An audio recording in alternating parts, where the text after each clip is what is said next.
Fat Boys, Houdini, Stealth the Sonic. I think I'm missing somebody, but I don't know. I think everybody who was anybody. It was first time you saw LL. So it was right then for me. I was there. I am. That's what I want to do. That right there, I think, set me on my mental path into really wanting to do music, more or less. I saw somebody doing something I could see me do.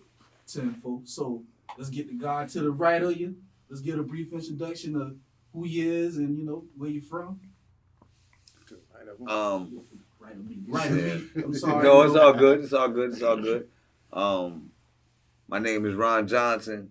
I was born in Baltimore, Maryland. I was raised here in Charleston, South Carolina, and specifically Somerville, Sangaree.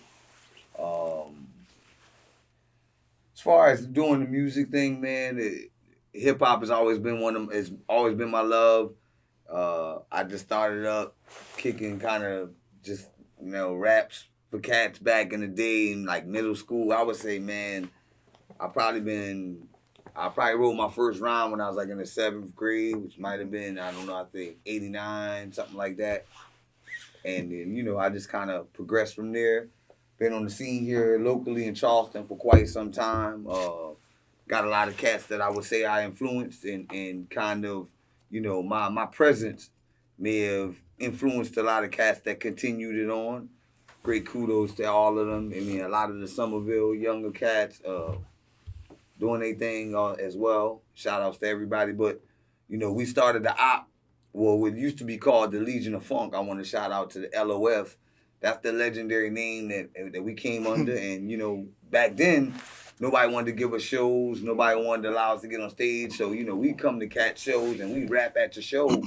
We pay to get in and rap in the crowd and kind of, do it from there. So, we always been kind of bully with it, and that's my rapport personally. We definitely going to get into it, but let's get the introductions in first. What up, y'all? I am Don Brass, aka Mr. Braswell. Was raised in New Haven, Connecticut, but moved here in like 92, 93, down here in Somerville.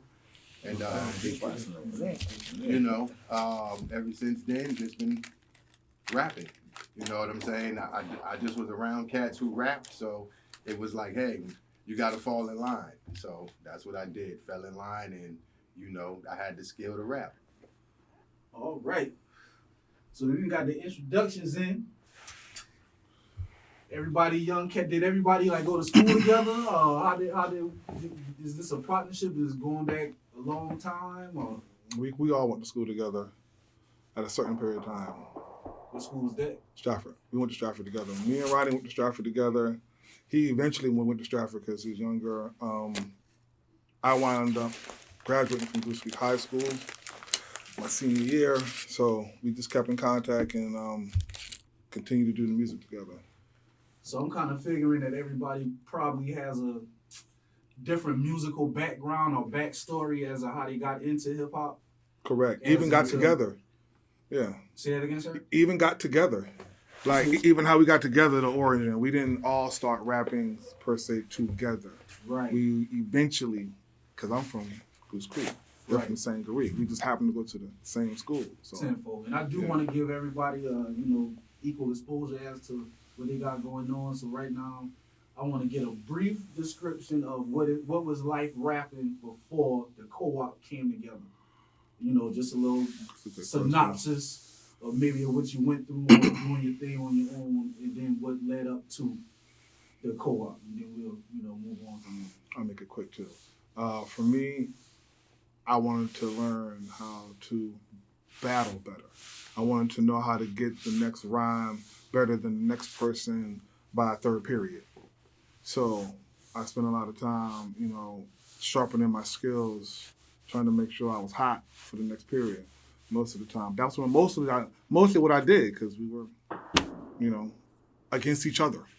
So yeah. Was this in Philly or no here? Down here? Yeah, this is here. Was you rapping in Philly? when I moved down here, I didn't start rapping until I was 16. I moved down here when I was like maybe the summer of me turning 16. So I kind of really started here, like taking it more serious, more or less. There's a difference from, just jotting down little things. But down here, I kind of got older and I kind of got a little more boisterous with the music, that is. And when you say serious, you mean serious as in like going to studios and producing music and trying to actually, or just writing and just making sure I writing. got strong structure? Actually, the process from writing to performing. There's a difference from, you start now, you got a little rhyme here and then you like to yourself. But then, okay, is it good enough to spit in front of somebody? You got, learning to how to articulate, the emphasis on your words. How did they respond to that last time I said that? Does it sound a little better here? Maybe they ain't like that line. You might go back to you know what I'm saying? Just learning the tidbits of a performance of the rhyme and putting it together. That's where I started learning that at. So, 10 Big Mitch. Talk to him, baby. Ron J. See, all right, I'm sorry, people. I know his brother. And I always mix them two niggas up, Mitch and Ron. My bad. cut. That's one of them cuts. Pause. You gotta say pause. Pause. Yeah, Shout out. By the way, shout out to my little brother. Yeah, Mr. Kid. But yo, Mr. Kid, yeah, definitely. And I shout out get to my brother. bad, man. No. I always mix them two niggas up, man. It's all good, baby. It's all good. If your eyes was closed, you wouldn't know the difference. That's the problem. If your eyes was closed, you'd be like, If you just hear us talk, I'm telling you, them niggas got the same mannerisms and all. Yeah, exactly. Absolutely. Yeah, exactly. Absolutely. No disrespect taking Runye for me, man. I wrote my first rhyme really. It was poetry. I had an assignment in middle school in 7th grade.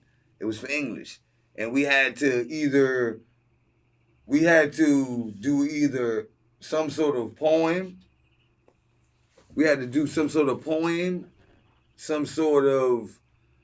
either a poem or a short story. I decided to do a poem, but when I started writing the poem, I was like, you know what I'm going to do? I'm going to rap it. After I wrote it, I wrote it as a poem, and then after I went back over, I was like, I'm gonna do it a little bit faster. I can actually kind of spit it like a rap. Now, I've always listened to LL Cool J, Big Daddy Kane, Rakim, so a lot of those guys were where I got my want to kind of tell a story behind the poetry. So it was a very basic rhyme. I remember a smaller bit of it, Jack. And Jack was on the block, but Jack sold crack. It was very basic, but it was my first time writing the rhyme. It was very basic, but I did well. I ended up getting the A in on that actual project, and then after then, I just started writing a lot. I started writing a lot of poems, which were really rhymes, and then I just got into it. And cats that I grew up with started telling me I was good, and I was like, "Oh, I'm good." Like, no, man, kick that shit. And I'm on the bus. Spitting rhymes, and this is when we met. So we have a similar story. Him and I met, and it was really we did a show in 1993, April 17th. It was Pete Rock and C.O. Smooth, and we did this show. And at that show, this guy was actually in the crowd, and that's why he said we kind of all didn't start rhyming. We weren't all rhyming together. Yeah. So when he saw myself, King Napper, and Eric Friday, shout outs to both of them, King Nap and Eric Friday, my brothers, peace. That's what kicked it off. And that was in 1993, if I'm not mistaken, April 17th, either 92 or 93, but it was April 17th. I know the date for fact. We actually have the flyers still. So for Ron, it was basically freestyling in the yard and then just getting the skills sharp and then boom. Big dog, talk to him. All right, well, I was one of the few kids who actually had MTV. So being able to watch the videos and everything else and just hearing all of the interviews, you know what I'm saying, that just actually made me like, that's something that I want to do. So, I was playing around with it, but then as I was walking down the street, I actually saw it was a limo, right? So, you know, I'm thinking, Yes. it's somebody having a wedding because, you know, back in those days, you didn't see individuals who was in limos unless it was like a wedding or something like that. So this is down here in nah, Charleston? nah. This is in Connecticut? Yeah. All right. So, you know, so I just started rapping and, you know, not knowing who was in the limo. Well, just so happened, it was Big Daddy Kane. Okay. And he rolled the window down and was like, hey, keep doing what you're doing. And so I just kept doing it, you Who know. the fuck with you? Nah, damn, I'm telling you, what motherfucking Big Daddy King tell you he fucking rapping, nigga. What? Yeah. So, you know, as I said, I was a little kid. I was like 9 years old. That was back in like 89. Birthday hip-hop, man. Well, let me know. Definitely golden eras. Golden era hip hop for sure. So when I moved down here, right, and it's funny that you actually brought up Mitch. That's one of my best friends, you know. So I knew him since '89, actually, when I came down here to visit. And so, you know, that was a close friend of mine. And you know, Mitch wasn't rapping because Ronnie was rapping and he didn't want to be like Ronnie, right? You know how that goes. Yeah. I don't want to be like my brother, right? Yeah. So, you know, eventually Mitch started rapping, right? So we actually formed a group. We was STC, okay?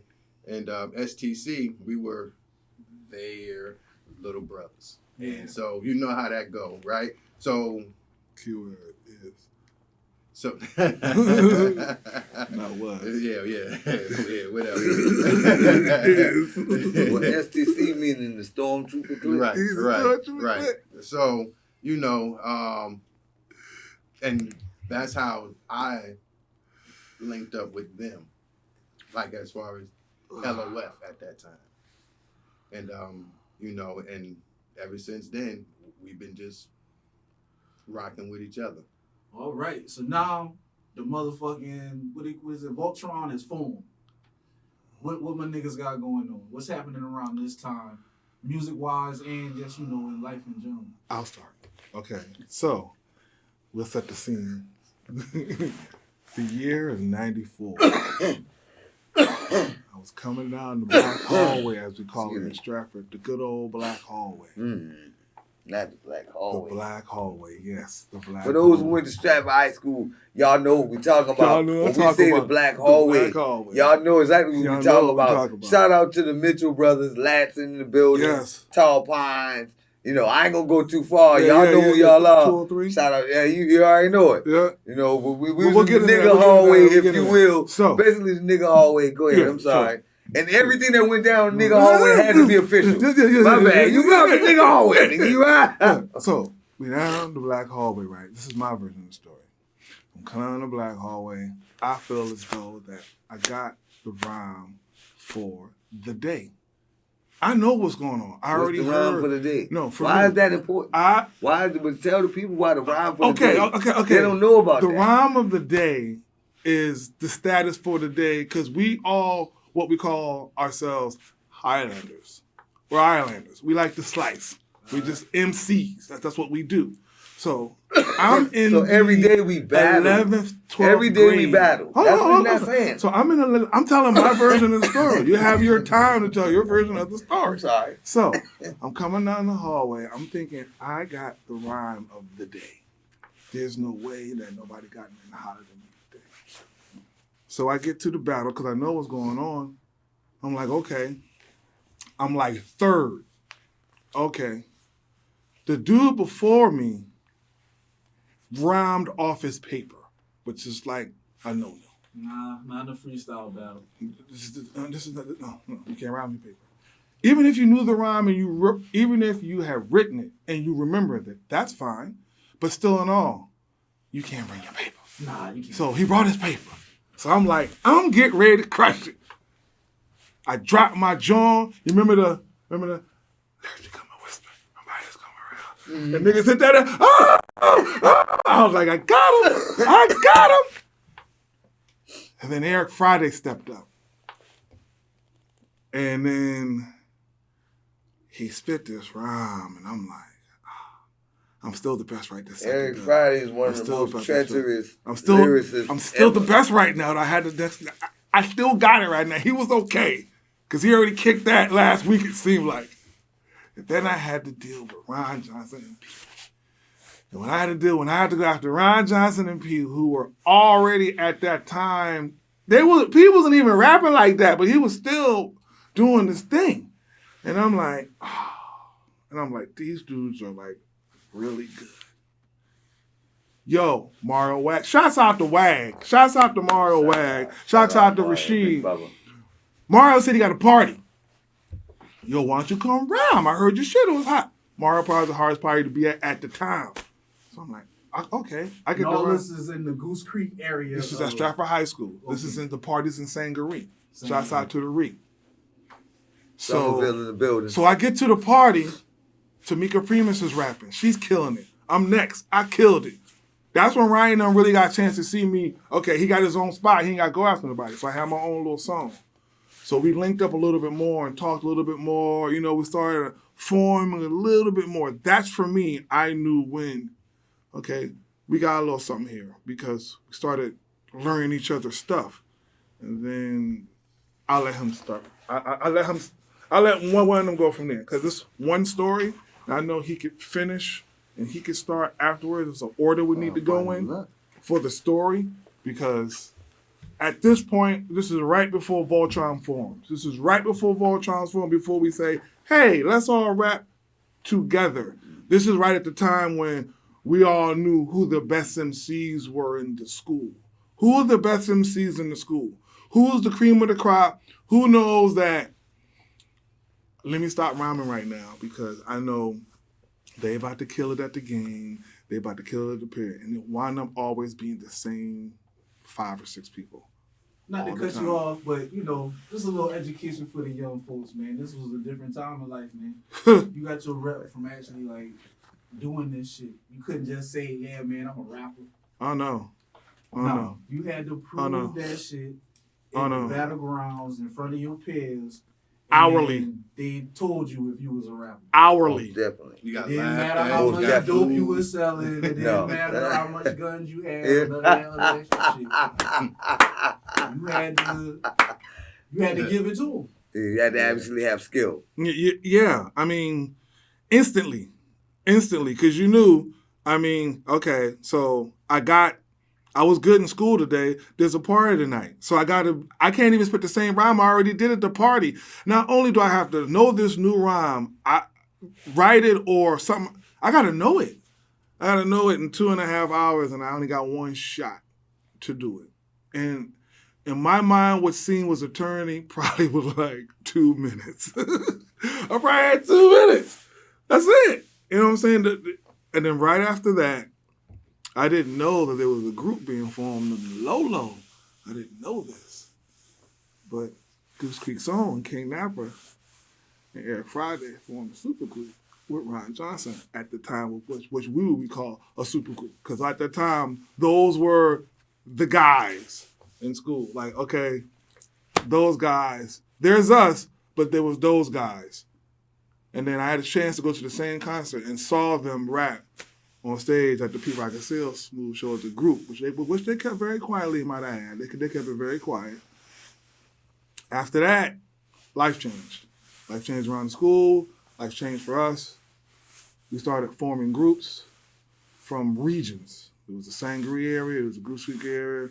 It was the Latin area. So each area had a different group. So there's been hundreds of different facets of the same thing, but the co-op is not a group. We're a family. That's what I want people to understand. I'm actually from a group called Much Too Much. Minds United Together, Cause in Hell, the M2M Squad. Most people from Goose Creek in the area know that. He's from the Urban Beats. It's a totally different group. Just like he said earlier, he's from the Stormtroopers. The cooperation is just a family of MCs who work together. That's all. We're brethren in that state. Yeah. So after the group formed and, you know, people is operating, Is this an independent operation, or is there record deals involved? Now, at this point in time, it's still a baby, so it's still independent and sharpening our craft and picking up every local show we could. Later on down the line, I want to say maybe about 4 or 5 years from now, from that point, and we're talking maybe 98, 99, by then we started getting into opening acts, such as, you name it other than Biggie Smalls I can think of in Pac. I think we opened up for them if they came here. Literally. We opened up for just about everybody on who was hot that time who came. Lil' Kim, 95 South, Outkast, H-Town, 69 Boys, P. the list can go on, Pete Rock and Smooth. Smooth Show. We can go on and on. We can go on and on about that. From the West Coast that had the Yeah. joint Let me like back Digital, up just a little. Digital Underground. Let me back up Plenty just a little, joints. TT. How is this operation formed? Meaning, who were the rappers? Who were the producers? Was it something like that? At that time, we didn't everybody- have any producers. Nothing. No, we're still a cappella. We started out Straight instrumentals. let me That's a interject. better way to say it. Let me interject real quick, Donnell. I want to also give a little bit of filling information so everybody understands. Like, we actually literally came up doing our music, not from a state of having instrumentals. Because back then, we only had cassette. We literally had a tape. And, with the tape, you might have an instrumental on it. But what we used to do, what I used to do is I would record the radio station, like the hottest new rap song that would come out on the radio station, Z93. I might record that. And then what I would do when I recorded, I would record that song and then I would go back over it and rap to the beat with them rapping. I didn't care that they were rapping. So when we would go to school, we would be prepared because school was the battleground. So all the MCs that were dope from Stratford High School, which was a conglomeration of different areas, like he was saying, Goose Creek, Latson, Somerville, So it was like different areas in the hood and everybody was able to come together. It's like, oh, like he was saying, the rhyme of the day, meaning who had the best rhyme that day in the cipher. We would have a real live cipher in the morning and everybody would be sitting around in a circle and snap. It was just a basic,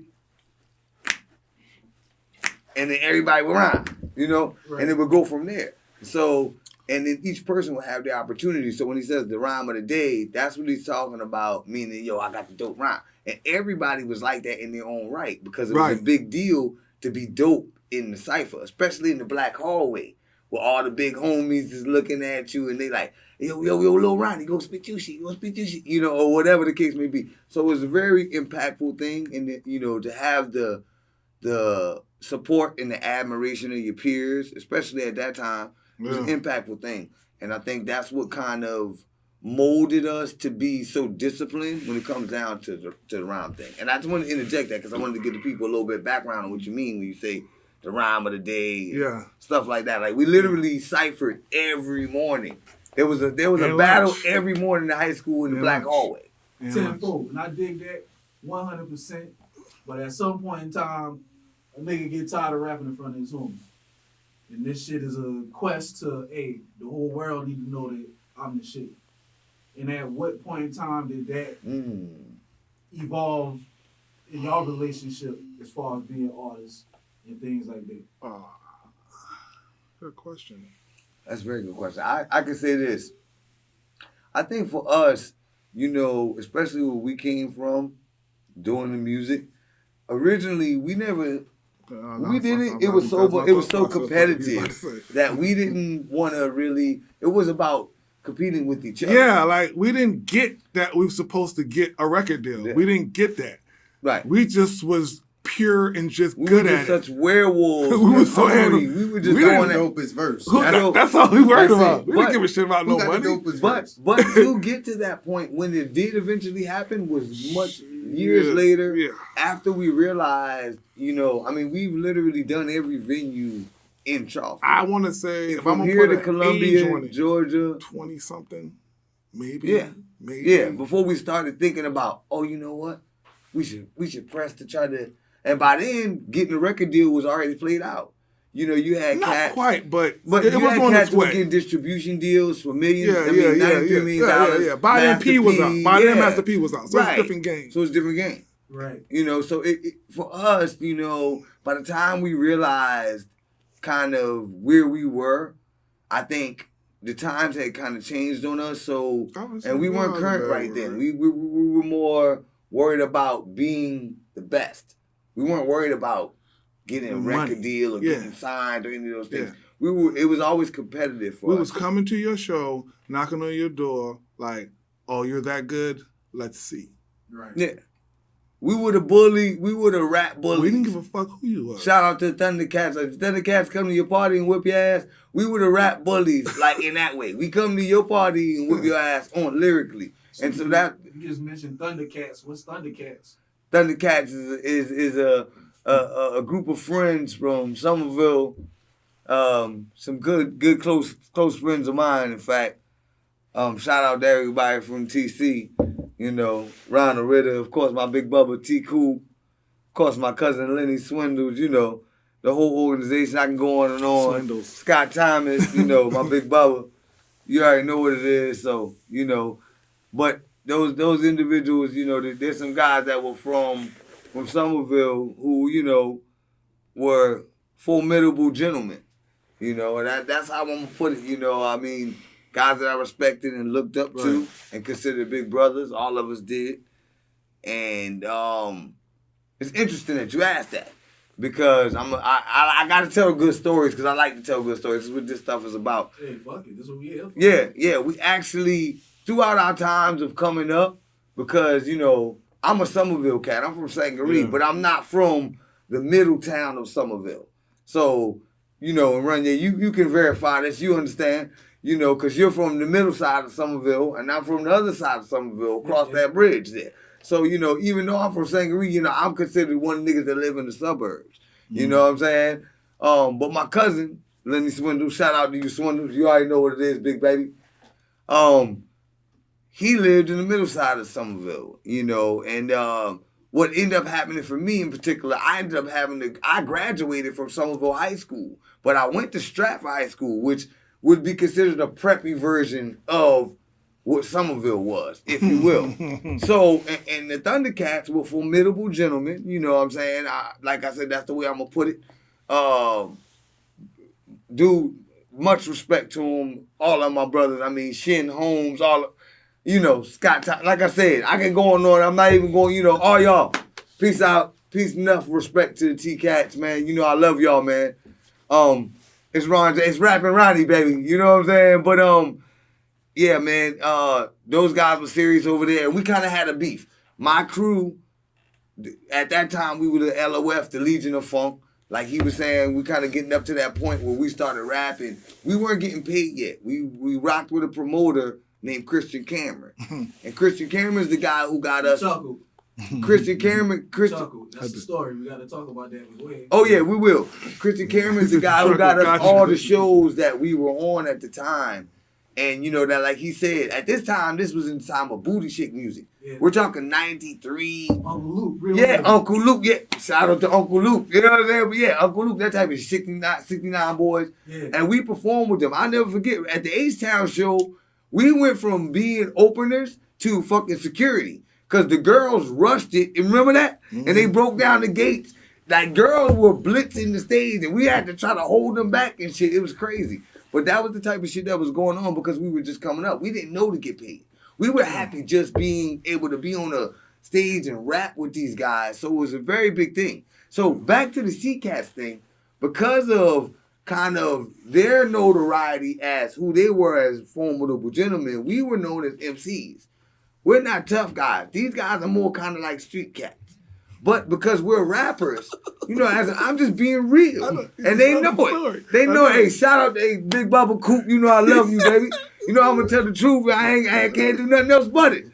And, you know, hey, Swindles, hey, that's my cousin. You know what I'm saying? Like, that's my family. You know what I'm saying? So that's how I know the T-Cat. So I'm like, my crew ends up having some, you know, differences with the T-Cats, and you know, we ended up. So I'm about to get to the legendary party. I want to put the legendary party. Get to the party. Basically, come on, man. There happens a legendary party in 1996.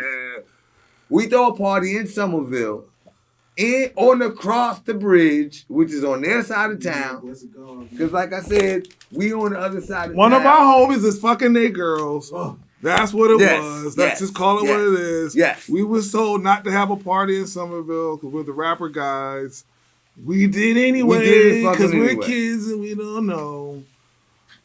It One was- thing led to another. It was a shootout. Blah, blah, You blah, don't blah, blah, fucking blah, down, blah. man. No. Blah, blah, blah, blah, blah. But you know, hey, look, you're right. You know, You're right. Hey, look, but also we were all kids at the time. And, so, and glory to God, and everybody you know, survived. Everybody Nobody died. survived. And we But we the grew to moral be to the grown story men. is it became a thing. You know, Controversy. controversy sells. Yeah.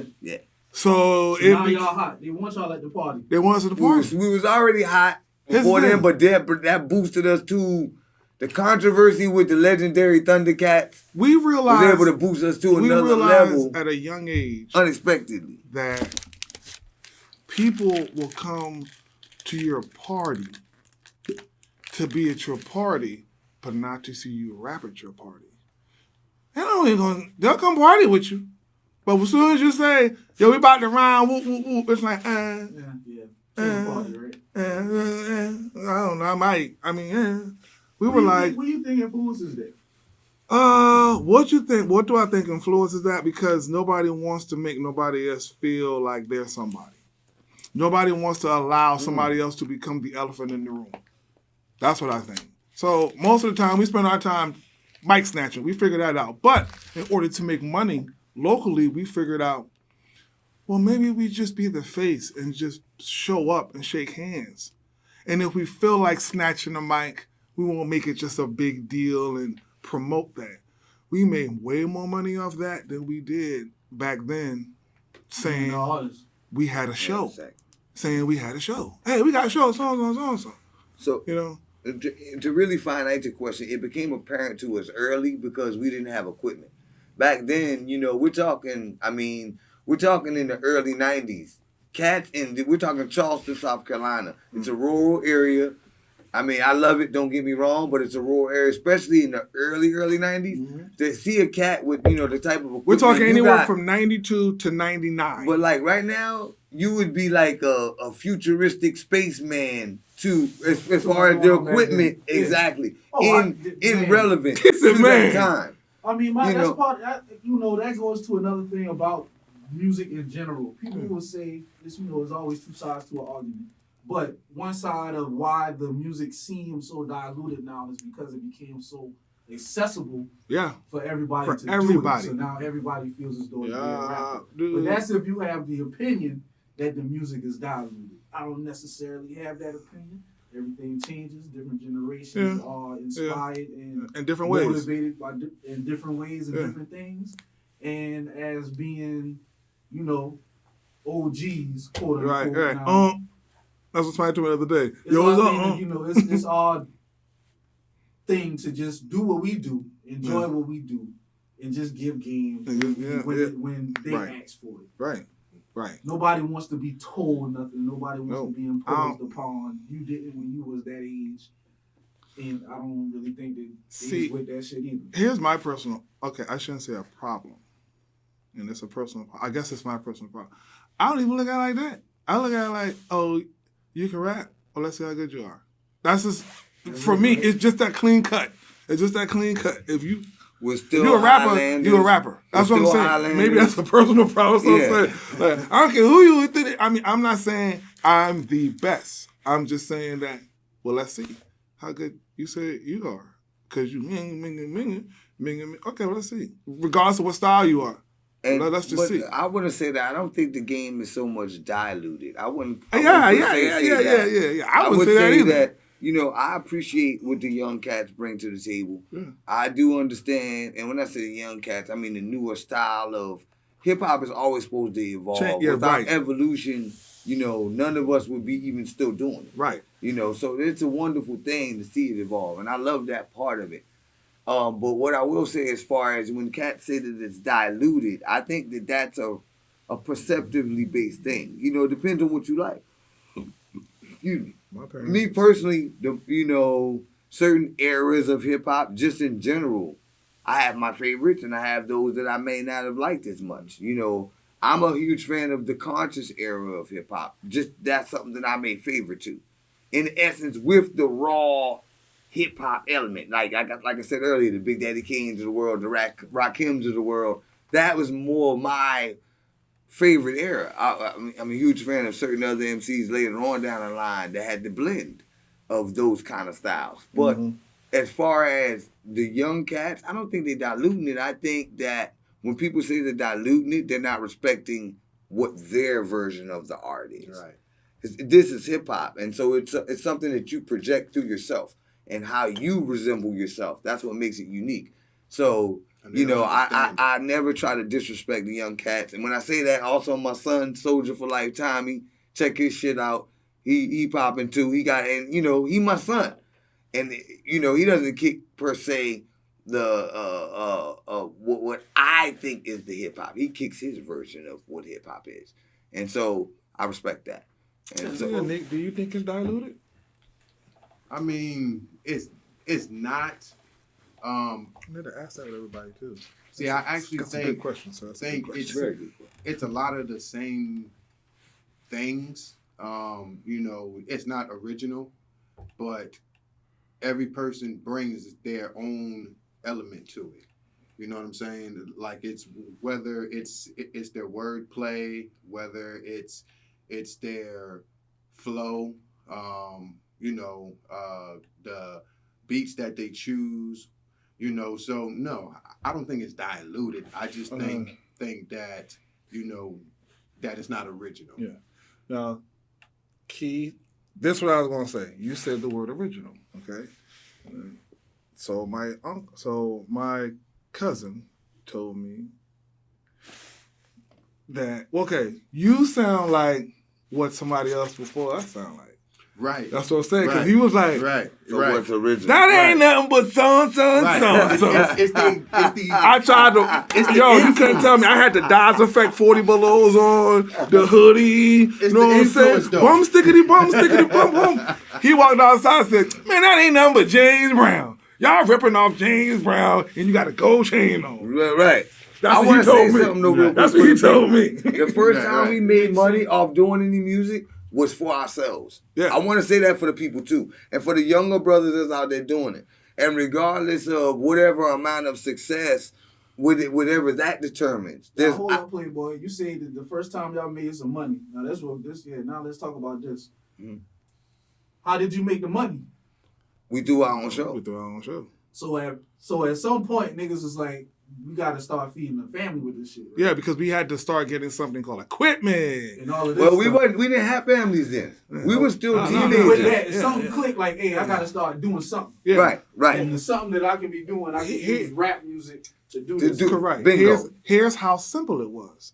For us, it was, well, we've graduated high school. Because I think me and him moved in, I was like, he had just graduated. I had graduated a year and a half prior to him. Mm-hmm. So we're young. And we were like, well, how do we keep rapping? Oh, I know. We have to get our own equipment because we can't be going all the way down to shots out to Kevin. We can't be going to Kevin's house down there. We're still young men at the time, very young, very impressionable. But music is still the number one thing in our heart. So that's what we said. Well, we're kind of popular, so let's go ahead and start throwing parties. But we figured out, let's not rap it though. Because we watch every rapper around us try to throw parties and rap at the parties, and it'd be unsuccessful. We had other gimmicks like 100 women in for free. Mm-hmm. We had other gimmicks, and we was like, well, we don't care the about first 50 ladies girls. for free party was one of the best ones we ever threw. Yeah. I mean, we were at the Somerville Armory. I'm not going to North say that we wasn't the Charleston originators of that, but no. I think we might have been the first. No idea's original, man. Yeah, The sun, but you gotta get the fucking money. Yeah, you gotta get the money. Point blank. So we started bringing in money, and the thing that happened was we kind of made a lot of connections from doing it when didn't realize we were supposed to be getting paid, when we were working. We're kind of not working, but operating with Christian Cameron, who was a promoter at that time. Yeah. And, you know, shout out to Eric Friday. I never forget, you know, he just started spitting. And Terry Bass, who was a DJ for the local radio station Z93 at the time here in Charleston, he was a DJ at that time. He heard Eric and he was like, yo, y'all got to go in and perform, spit for the program director. And we did that, and that's how we ended up meeting Christian Cameron, who plugged us in with all the shows. Mm-hmm. And so once we realized, hold on, we kind of got a little buzz going, which was, I mean, I'll probably say maybe a year into it. We started, if I say, I would say April 17th, 92, 93. I say 93, let's go for 93. Because I really don't remember. It might have been 92. Am I wrong? No, 93. 93? All right, 93. I would say maybe by 94, late 94, we were already plotting on doing our own shows. Yeah. We already talking about doing our own shows. Let's get paid. Let's throw our own parties. We got enough. If we can bring the women out, the women gonna come out, niggas gonna come. And we had the women locked down. They were coming. We had the sense enough to know in the grand scheme of things, we should have, did a little bit further. But at a young age, we had the sense to know to don't just do our area, but to spread out to other areas, meet other people. See, we still grew up in the time where, now it's not so much segregation amongst the areas, at least to what I can tell. Back then, Goose Creek and Somerville niggas didn't hang out. Okay, they didn't hang out. Ashley Phosphate niggas didn't hang out. Not even them. They didn't hang out. Y'all niggas ain't supposed to be over here. Berkeley and North Charleston. Somerville. You Goose Creek niggas ain't supposed to be fuck over here. Berkeley and North Charleston didn't hang out. Mount Pleasant's did his own thing. Wando area. So people still didn't hang out together. The internet wasn't big yet. Right. So you could. There was no internet. Yeah, so now when we were doing it, we had the sense to know how to go to Berkeley North Charleston game. Right. Get to know people. Right. Shake hands. Because we're pretty, we're regular guys. Grassroots promotion. Right. Yes, sir. Go to the Wando homecoming game. Go to the James Island and Johns Island game. Right. Show up, because we know our age brackets are there. What's the little popping? So where's everybody going after the football game? Oh, they're going to Checkers? Right. Or we'll hang out there. Or they're going to Burger King? Or we'll hang out there. Don't forget our Stardust. Stardust was one of our biggest venues when we were kicking it off. Like, we were real street rappers. Like you were saying, we knew then. Cats, but like he said, cats now, everybody wants to be a rapper. I like what you touched on when you said that. Everybody, you can just put the shit up on internet and say you're a rapper. When we did it, you actually had to come from really being on the street and getting your grind on. So we were at places that we made the venue, basically. And we were smart enough to realize, what he's saying is, we were smart enough to realize, hold on. We're making it a venue. Well, let's start doing our own thing. And that's when we started throwing our own parties, and then eventually we started rapping at those same venues. Now, in order to do these rap things, you also have to sustain life. So was this the only way that niggas was making it? I mean, what was life really like? I understand rapping and all of that shit. Nick, you want to answer that? Ooh.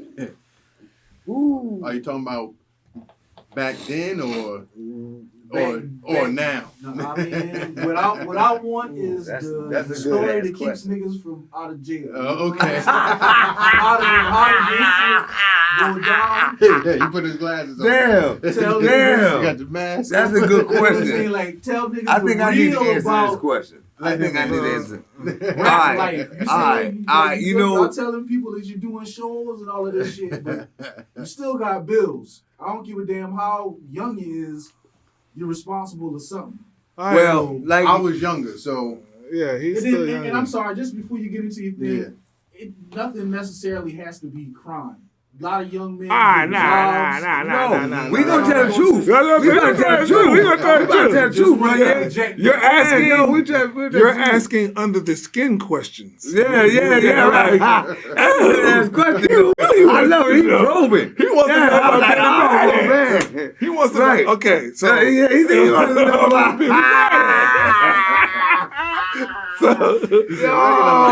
Okay. Yo, I love it. I love it, baby. I love it, baby. So at this time frame, we still got to go back to the man. No, we can't go back. Listen, man. We can't go back. We had fights at Stardust. We had fights at Stardust with cats who were in gangs. We got to answer the question. Cats thought we were in gangs. Cats thought we had guns. Listen, Stop. Cat thought we were rappers. You're a rapper. You understand? Before with these fake ass rappers, if you are a rapper, a rapper is a reporter of what goes on in the streets. He's one who informs you of the knowledge of what's going on in the streets. That's what an MC traditionally, as a traditional MC, that's what he does. So of course, you're telling me that at this time for you, rapping was the thing that kept the lights on. And whatever hustle was going on, it was around. Yeah, you rapping. didn't. You didn't answer the question. No. The answer to the question, sir. We worked jobs. We had regular jobs. You see, that's what I said. The answer to the question We had regular jobs. is we had jobs. I sold a little bit I of worked weed. at the movie theater. I sold Shouts out to Aviation Movie Theater. I sold weed Your when I boy was was young. the dude. When I was out there, when I was a young teenager, you know what I'm saying? I sold a little bit of weed and stuff. I didn't really want to work a job. Not me. But at 18, I started working at Sony. No, I just smoked. And then after that, I started working a job, but I still did my own little side hustle. But, to get our money, we stole food. Hold on. We would stole food. I was in school when they was doing all He that. went to college. He went to college. I went to state. State. Yeah, he was the educated brother from the bank. We was dumb niggas. I grew up stealing shit. I grew up stealing shit from Sky City. I grew up stealing shit from Sky City. I took the test at state. Man, that's some bullshit, man. Hey, no, me too, man. Ain't nothing wrong, Benedict, man. But anyway, school, work. I was a rapper. That's what I said. I worked at Captain D's. So what's that balance like of doing shows and all of this good shit? Still at night, because I always made sure at the time that I still could manipulate my schedule, so it never really killed me like that. We lived out there. There was enough of us to where we all had to be at the same place at the same time. Right. So if 5 of them went, then I ain't had to go, or vice versa. If it was all 11, if there are 11 of us somewhere, then sure. But I'm saying if I didn't go that night because I had to work on the weekend, it didn't what kill the hell me. was that like? Y'all got a large group of people. Easy, because we just worked together on occasions. I still dealt within my much too much members of 5. He still dealt within his group of 2. We only came together for venues to work together. The M2M squad still did their own thing. It might be the M2M squad of Urban Beats that went to Burke, but it might have been No Relation and another group that went to Hanahan that night. Shout out to No Relation. We spread out. All of us didn't go to the same place. We were smart enough to know that, because there was enough of us to know the LOF was here. Oh, and it was here. Oh, and it was here. All on the same night. We make sure that we conquer as many territories in the same night. So when we got back to the lab, by then at 11, 12 o'clock at night, at 1 o'clock, 11 MCs had already rapped at least 4 or 5 different places. We were smart enough to know that. They passed out flyers, 100, 200 flyers at the time. So we know we passed out 1,000 flyers that night. So there's certain things that we just figured out at a young age how to make money when we had time to, but still in all, we still didn't grasp the idea of money. That's what makes us, I think that's what sets us apart. To be honest with you, we really didn't really start making a honest, really push till recently. As old as we are, till recently, because we just love the music. We love the music. It's always been That's about the what it is. music. It's never been about the money. It's always just been about the music. People tell us all the time, like, are you kidding me? Like, you're making that and you're not, what? You don't want to. I'll be like, but I got to go work tomorrow. That's what it is. So, It's just something that I love to do, more or less. Sometimes I'd be afraid of, as we call it, what if the devil do call? What's going to happen when the devil do call? Because the devil may call us one day, like, hey, that sounds good. What say you? And How much is it gonna cost me to buy that? Right. You know, what happens when that question comes? Like, you know, is it going to make me, are we going to feel impure about the music? Will we still be as close as we used to be? You know, it's just something that we deal with sometimes, thinking like. So for me, just listening to, you guys talk, y'all pretty overall positive experience, with hip hop and life. Oh, yeah. And that mixture. Yeah. Not no Nah, weird ass, out of, crazy ass shit going on. Yeah. Because we don't take ourselves too seriously. We kind of figured it out. Like, okay, we know who we are. We know what we got to do tomorrow. But I'm going to still whoop your ass on this microphone tomorrow. Because the problem is, I shouldn't say problem. We eat each other. So imagine what we're going to do to you. Right. We spend each time eating each other. So still to this day, like, nigga, what? You think that what? Okay. We draw so much inspiration from each other. It's ridiculous. So that's what he say drive me. What he make drive me. What I make drive them. So it's a big organization of that. And people feed into that when they hear it, and when they see it and stuff like that. Quick little short story. I ran into a young boy 2 days ago. I was on what I like to call a warehouse run for my drive. I was going to pick up something from Walmart. The young boy had a CD. It was a Maxell CD. He had a little card in the Maxell CD. I mean, in my mind, first thing that I'm thinking, how unprofessional. But whatever. He out here doing his thing, whatever. So he waits till I park, comes over to me and was like, yo, he gives me his spiel. He's selling the CD. He's taking his name was Sensation Sam. Oh yeah, I'm selling my CD, so on. So I was like, word, He's like, yeah, I'm an R&B singer. I was like, word. So I'm already had it in my mind. I'm going to buy it just because who am I? Because that's what I'm trying to do. So I'm going to buy it. I said, you ain't got, I told him, save me the spiel. Let me hear what you got. He like, right now? I'm like, you selling me the CD? He like, you can't put it in your car? I'm like, nah. I said, give me what you got. So he gave me what he got. And I was like, you know what? I appreciate it. I may try to need you on, I would love to use you on the hook or something. He was like, oh, you do music? I was like, yeah. I went from Sir, so I started playing some joints in the car, some of the newer material that we just did. And just to see the expression on the young boy's face was like, he wound up saying exactly what everybody else says. Oh, y'all make that real shit. Oh, that sound like, when you make this? I said, Sunday. He was like, are you kidding me?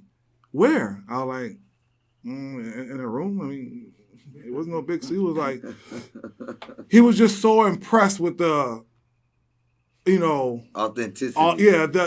I had him when I played the second song. He was like, yo, he said, this is some of the hottest shit I heard in 10 years, dude. Are you kidding me? No, my favorite part, I always think your Yeah. Yeah. Now I went from Sir to That's what I'm saying. I wanted to point that out. That's what I'm saying. That's what I'm saying. I went from Sir to He was just so impressed. Like, here I am and I've selling never my heard CD. the story, by the way. Here I am selling the CD, CD, and I'm getting ready to get with somebody. He was like, you a big producer or something? I'm like, dude, I got paint on my pants. I have on my work. I'm at work. I got a badge on. You can call me by my first name if you want to. I want to say that we've always been kind of, and that's why I brought up the T-Cats, because, they were formidable gentlemen, but they were more street cats than we were. And what I'm saying about the rap shit is we work jobs. Like, we had jobs. We still have jobs. Whatever. I was a cook. I'm a cook. I'm still a cook. You know what I'm saying? Now I'm a chef level, but I'm still doing the same shit I've been doing. And, the thing about it is, but we always respected the music enough to understand our respect for the music. Meaning, the music wasn't our source of making our income, because we respected the music enough to do the music because we loved the fucking music. Yeah. So, and that was our strength and our weakness. In hindsight being 2020, now at 44, that's why we're making this push. Now we're like, yo, it's time to make money off this motherfucking music. It's time to do that, And why not? Yeah. Right. That's the whole idea. Why not? You got nothing else to do. Most of us is, pretty comfortable with life and, trying, why not? We're still super talented. Since we here, what is life like now? Talk to me. Let us know what's going on with you. That is That's a loaded question. How Mitchell say? You loaded the dice. You loaded the dice. How about we take a small pause for the cause? Because I want to use the bathroom. I'll feel you. All right. Yes. Yeah. Yes. I got Yeah. I'm You a gotta laugh. take a piss? Right. And you piss right on the side. Right. See, How bingo. we get out? Bing, ding, ding, ding, ding, ding, ding, ding. Well, what I will say is, Oh, yeah. you know, to give an ultimate and short synopsis, we went from the LOF, Legion of Funk, which was a hungry group of just young MCs who were just trying to battle anybody they could. Get to anybody they could on any platform they could. We didn't give a fuck where it was, the school, the basketball game. Basketball games, football games were our shows. Those were our shows back in the day.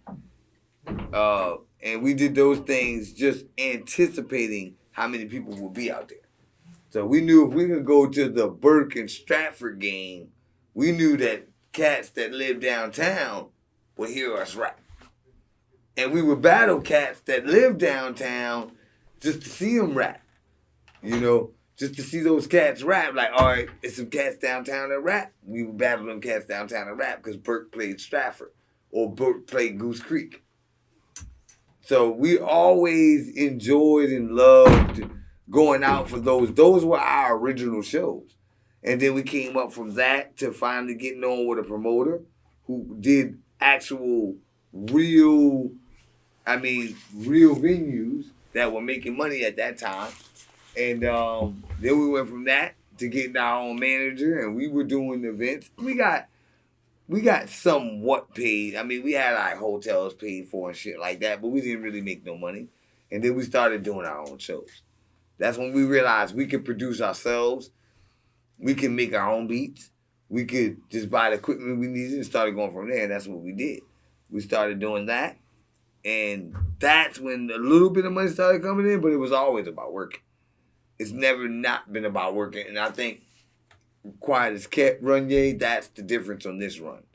Like, definitely for me, you know, and because I'm not making what I want to make. And I feel for myself, and my album dropping May, my birthday month, by the way. Highly qualified, Ron Johnson, a.k.a. the Blunted Koala. Highly qualified. Check that shit out. But for me, it's definitely an opportunity for us to sit down and knuckle down and try to make money off it. So really, we ain't really take it as far as feeding the family, nah. And I think that was our weakness and our strength. You know, we settle for the love of the music over the money. And now we're at a stage where we're like, you know what? Not fuck the love of the music, but let's do the love of music, but let's also make some money. So it's become that thing.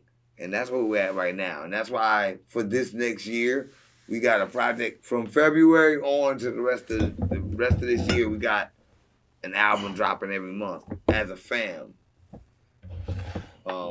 So, you know, like I said, I believe we got the Beat Hoarders project first, which is these two gentlemen right here. They produced it. We got some dope shit for you. And and the object really ain't even about making money. It's just putting it out there and knowing that we can sell it.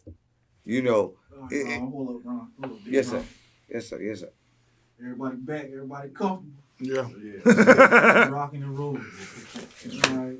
So before we took our little break, I just asked the gentlemen, you know, what they got going on, you know, in their lives now. Because, you know, we just got to finish talking about, you know, what it was like coming up in the early era of the co-op. Niggas out there battling, niggas getting that shit right. Now that the rep is built, and the gang has decided, you know, we're going to take this thing a little bit more economically serious. Niggas always had love for the game. But now it's time to make the game pay. Which is only right once you done put in so much into something. You raise a baby until it becomes an adult. Correct. Talk to the people. Tell them what the grind is like, what's going on, what the co-op, what we got going on, what people trying to do. Why they need to know who we all is, man. For those who don't know. You want to answer that question first before he gets his to the pie? I'm gonna let you answer it first. I'm gonna let you lead in, and then I'll go after you. Right. So, answer the question. Why do they need to know who we are? Why do they need to know who we are is simple. It's because we take time to bring the purest essence of hip-hop. We enjoy the music, and most people know that we enjoy the music from how it sounds. It sounds appreciative.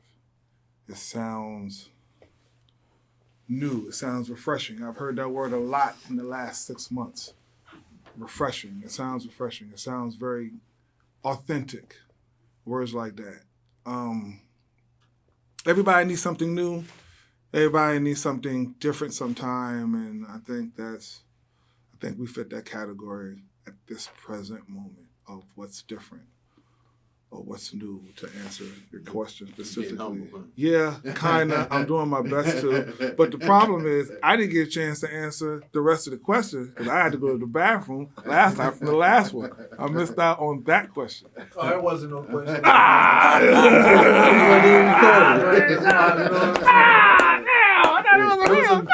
He ain't lying, no, he just running about. I was just running my mouth. He right, yeah. I'm like, oh man, come on, When man. that boy got up, man, I had to stop the camera, man. Yeah, no, it's beautiful. It's beautiful. I love You right it. on time. Yeah. You right on time, Yeah, baby. so Yeah.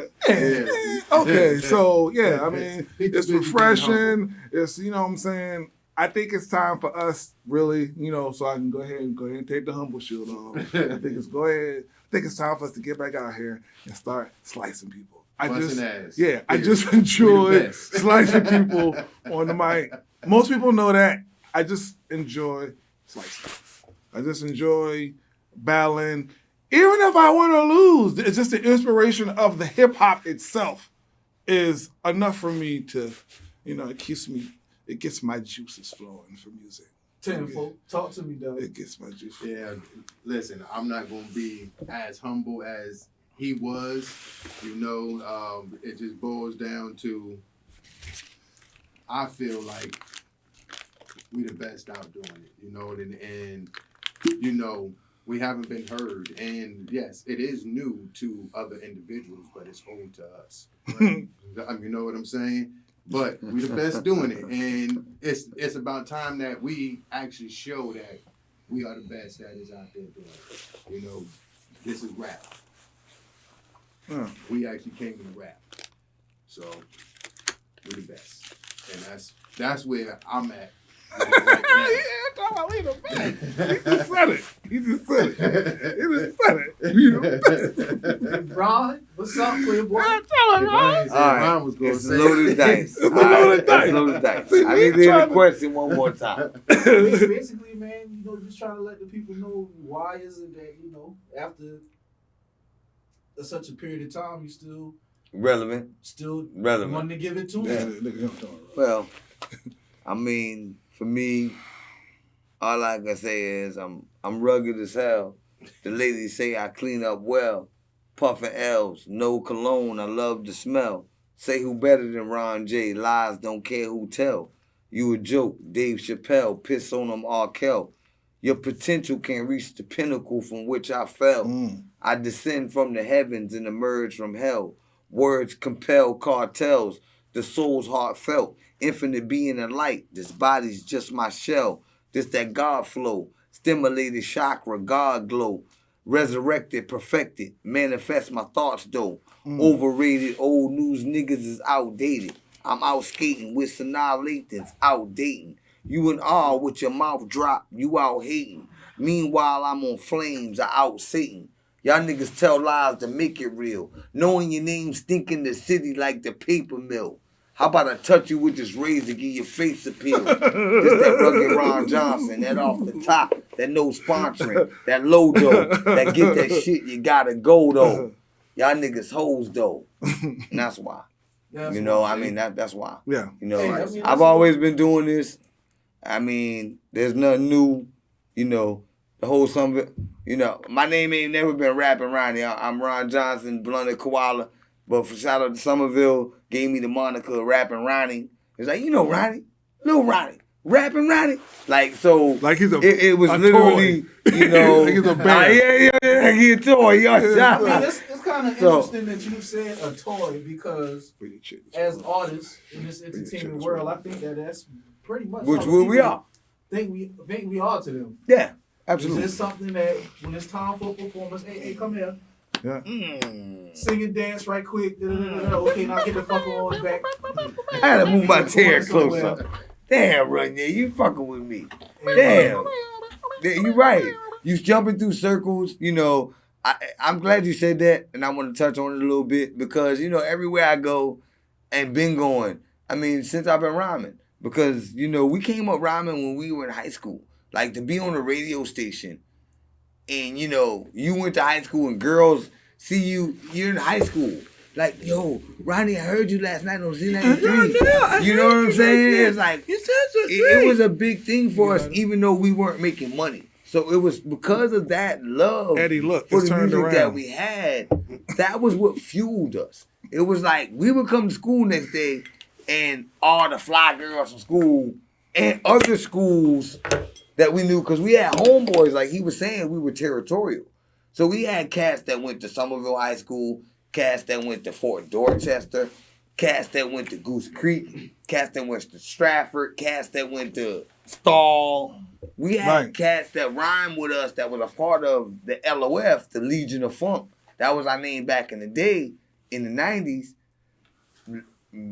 Mid to early to mid 90s and late 90s was the LOF. And then we transformed into the Ill Figure Corporation, IFC, until then now what's called the Co-op, or as we say, the OP. So So those, I mean, is the opera production company? It's just a shorter way of the co-op. yeah, the OP is a co-op, it's a family. Still, you know, The OP is a family and a family of MCs and groups of MCs. Like he was saying, he's a part of the Much Too Much squad, M2M. They're from Goose Creek. They're the Goose Creek niggas. I'm a Somerville nigga. So even that, like I said, when he said we eat each other, as a Somerville nigga, it was always like, yo, nigga, don't come over here. Yo, fuck y'all. When we had the whole thing with the T-Cats, I was like, yo, I got to go to school with these niggas. so I this live out interview here. can really be like 15, 20 niggas deep. We Correct. were, oh man, Correct. easy.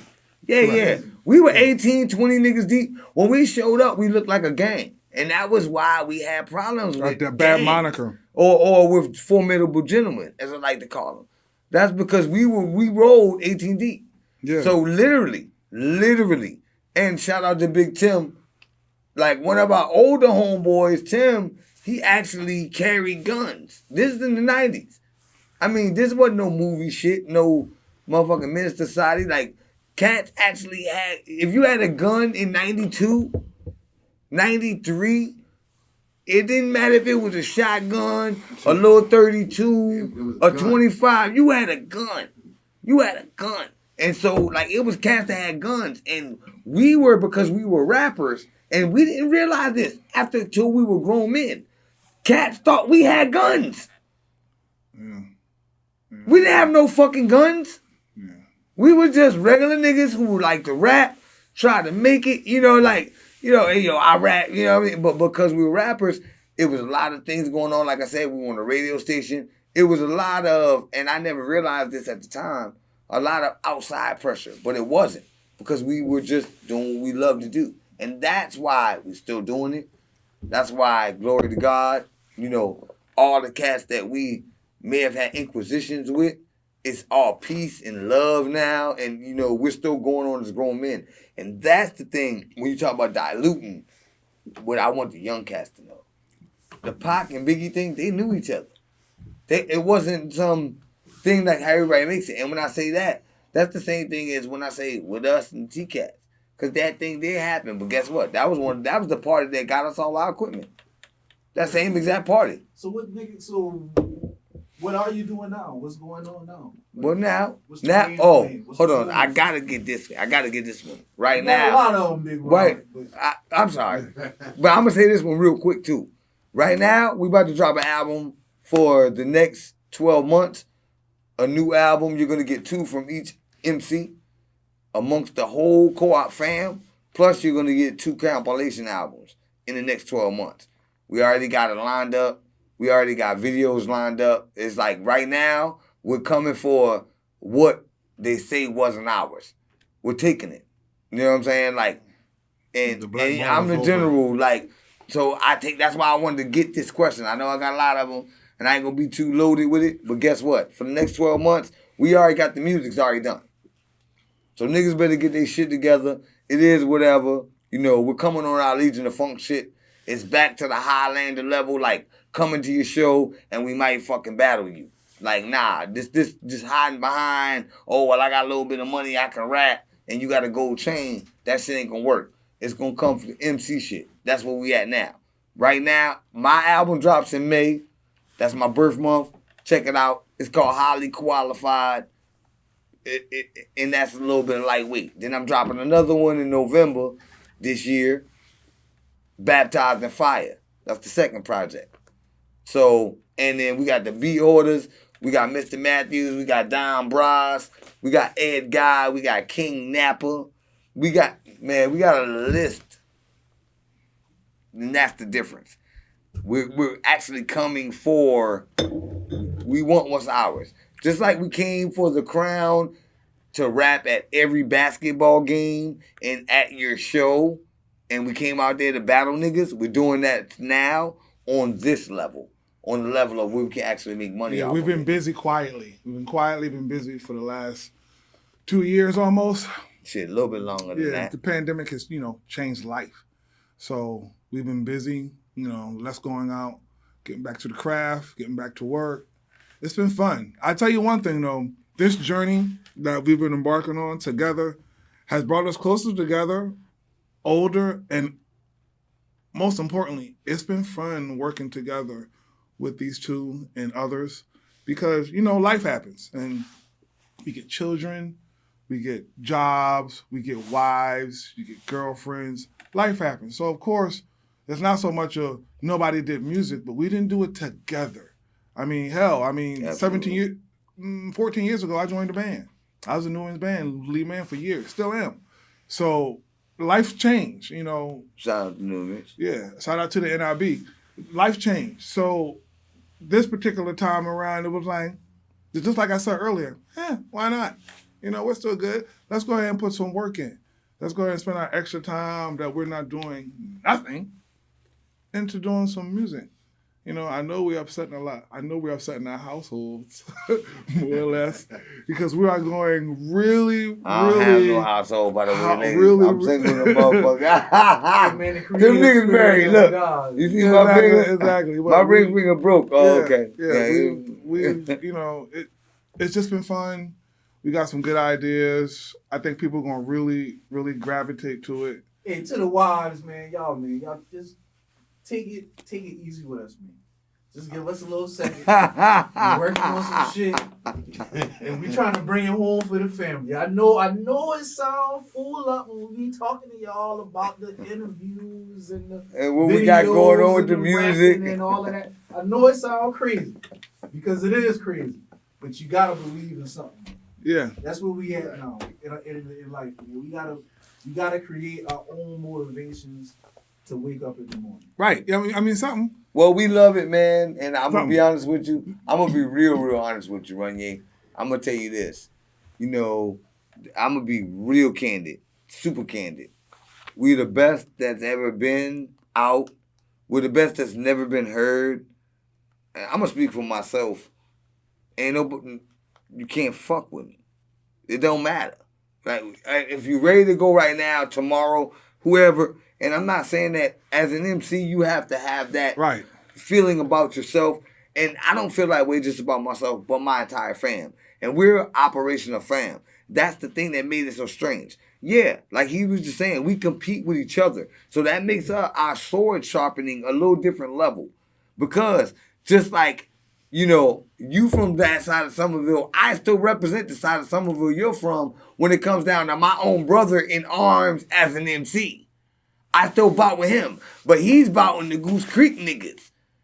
Shouts out And they to still L bond Bliss. with him, just like, yeah. And who, L Book? L Bliss. Yeah. L Bliss. Shouts out to Lamont. You know L what I mean? Bliss. So, you know, so it's one of those things to where, Down man, bottom. we do it with such a passion that I think our passion had overtook our knowledge or our even desire to want to have I don't want to be a fucking dog that jumps through hoops. I see it all the time. I go out to a spot, Ron J, kick around, man. Like, nigga, I ain't a dog. But I know I love doing it. So it's that balance of we love doing it, and that's what we're giving y'all with this record, with this run, these records that we got, and we're going to bang out for like the next 2 to 4 years like this. How you feel about the run we about to go on? I like to ask Meek because he don't talk much, so I like to hear to ask Neeks him the questions. goon. Yeah. Neeks the goon. How you feel about the run? He got I'm 245. He got that. See, here He you got go. that. Got people thinking we got guns again. Nah, man, listen, I'm just excited, man. You know, I just can't wait. I'm just ready for y'all to hear what we've been holding on to. You know, I'm just excited, man. I'm just ready to drop it. You know, if it was left up to me, I'd drop every album on one day. But it ain't left up to me. Yeah. So, you know. Quiet as kept, we got like 300 Can't songs. do it like that. Quiet as kept. Keep it quiet. Quiet as kept, we keep got. It quiet. Keep it quiet. Keep it quiet. All right, keep it quiet. I ain't gonna Keep say it that. quiet. Alright, so this is Yo, the listen. last. Well, I say that this is the last question. I would say just something that I want to keep it real with my guys while I'm here. And then we'll end the conversation on this. All of us around here, similar age brackets, a little younger generation. I think me and you probably understand type shit like that. But let's say we goddamn doing this thing and this shit, some Ron drop a motherfucker, bang a boom, and this bitch really do go. So you talking about the devil call? Right. You're talking about the devil Yeah, call. with the Go ahead, devil. go ahead. That's what he's talking about. That's what he's talking about. Are you going to step on the other side of the door? What's- At this stage No. of our lives? No. You Right now drop we the independent. boom. We're independent. Everything is going.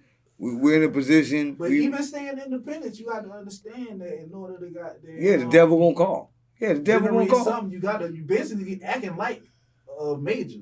You need a major with even independent. More, I get what you're saying. So go ahead, finish that question. I mean, that's the question. The question is only If the you answer get is that this. back- Why you gonna answer Distribution. the last question? Distribution. That was a good question. Is the devil Distribution gonna is the call? only thing. Look, we're doing everything independent, self-contained We have unit, to. autonomous.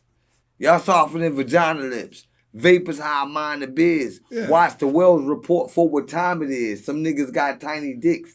Do freaky shit. Ask them hoes Right. to hit them with the dildo. Crazy, but it's real though.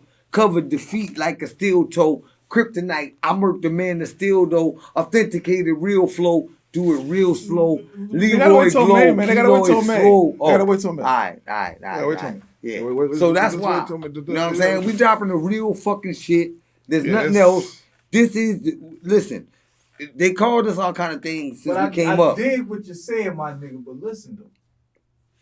You putting stuff out in the atmosphere that's going to Everything. get a response. Correct. Ding, ding, ding, ding, ding, ding, ding. Absolutely That's what I correct. want.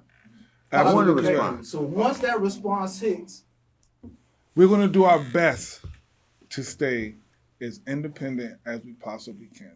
That is the political and correct way to answer that. We're not signing nobody. We're not We're not giving nobody trying no to sign deal. nobody. If a motherfucker offer us 10 We're not million, trying to. that means it's worth 100 million. T-R-Y-N-G. Fuck 'em. We're not doing none of that because we came from grassroots. Right. We came from recording at somebody else's house in the 90s when niggas didn't even have equipment. We had to go with Kevin. Kevin was a grown man. Now that I'm a grown man, I understand what he had to sacrifice to Yeah. record us. And so we did that same thing, but we built it for ourselves. We threw parties to build the money up to buy our own equipment and have our own lab so we can make our We've been own fucking independent. music That's what I'm saying. We're gonna and try do it to stay ourselves. as long And as we've we always possibly been can. independent and we're going to stay fucking independent. We're not gonna fuck with nobody. Niggas gonna love it. It's gonna take the world by fucking storm, and they gonna wanna buy it, and we not. It's gonna be like, nah. So just to reiterate, And you got the drop just to on that. reiterate. You got the drop on that, by Just the to way. reiterate. Official here. And to keep that, I mean, like, hey man, keep on pushing podcasts. This big real nigga. Yeah, we want to thank you Keep for on that having shit us. 100 with anybody that ever walked through that door, because that's just Yeah. the fucking way I am. Yeah, we'll be back. Def Jam hit that motherfucking line. I got 2 million for you. Boom. 2? Niggas still shouting that independent shit. Oh man, Wait a and the minute. 2 million ain't even got the You video talking number. less than Chris Wait, Lee? what? Yeah, he Whatever talking. number. He talking. Let's Hold see. on, Yeah, hold on, yeah. Listen, To first make of it all, interesting. My nigga, we First got of all, 300 tracks you recorded got to, that's unreleased. Oh, let that man. Okay. Yeah. I'm Now- sorry. I'm sorry.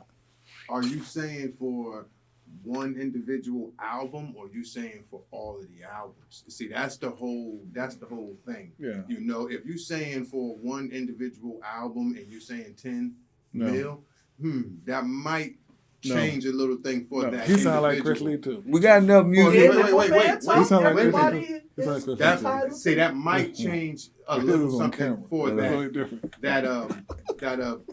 individual, right? For that album, right?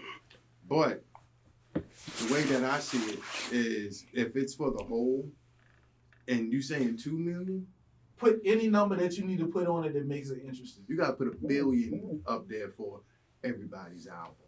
You know what I'm saying? One album. That's because that's all you're gonna get is one album. You try to clean it up. You know, Good job. Exactly. you know, if you're talking about one album from one artist, He loading the dice, Nick. He Yeah, loading the yeah. dice. if Stop talking. He loading the dice. I got my answer for when the devil called. You I got know what my I'm answer saying?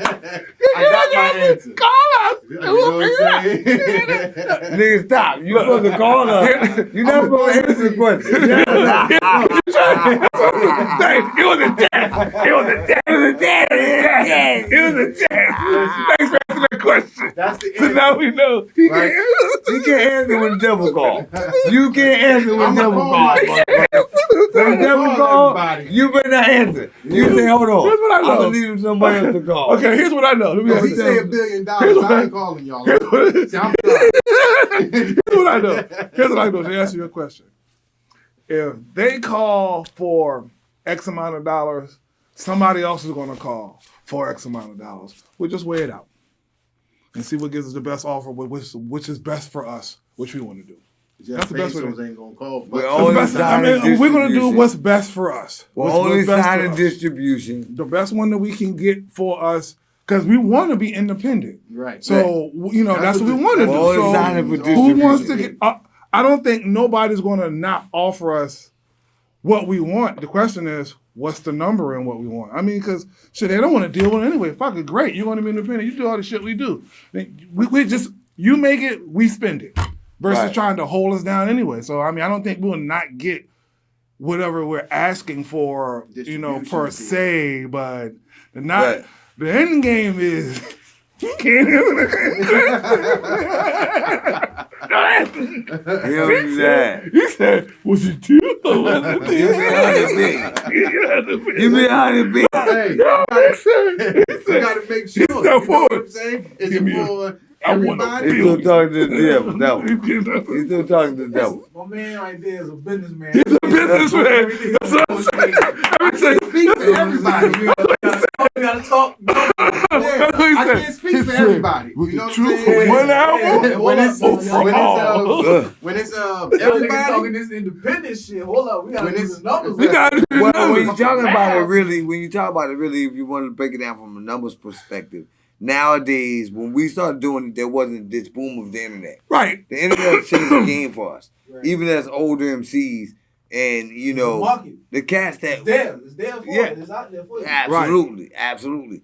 And so there's a lot of ways to make it independently and still is make, you know, formidable money as we've always done, still working. We're still working now. We still have regular jobs, 9 to 5. You know what I'm saying? The rap music isn't paying the bills right now. That's what we're trying to accomplish. Oh, yeah. So with that being said, I would like to say that, you know, the money that we could make off the rap music could sustain our regular It could. jobs. I mean, and we'll make see. us not have to work a 9 to 5. It's a work in progress. Just like anything else with anybody else. It's a work in progress. It just so happens to be fun right now. And that's the most important thing. That's the problem. Oh, Jesus. I'm sorry. I'm fucking up. Yeah, well, you lean towards. I'm swagging. Fine.